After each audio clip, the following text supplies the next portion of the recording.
Wathi ngithi kunina benkashana kaMenzi eyaphuza umlaza ngameva yaphula umlilo ngamahlamvu abanye bewucima ngamanzi. Nginibingelele kuhlelo lethu lomnandi kakhulu izwi labantu. Igama lami ngumlekeleli umfana wakaMbanjwa. Namhlanje bengithanda ukuthi ngikwenze kube unogwaja omhlophe ugijima ehlungwini ngamanye amazwi ngihlubudlu bekhasini. Ngento abaningi eto ike ibadide ukuthi kukhona umehluko phakathi kweDlozi kanjalo neThongo.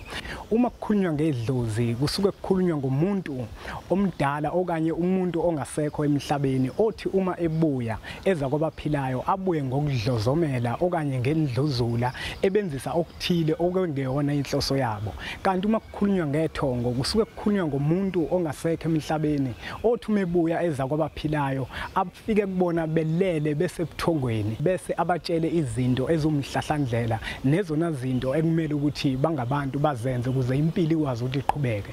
iDlozi lona njengoba ngishilo ukuthi umuntu ongasekho ofika ngendluzula nangokudlozomela lona liyathanda ukuthi liphoqe kodwa kuyenzeka ukuthi iDlozi libe lihle emntwini likwazi ukumenzela konke okuhle.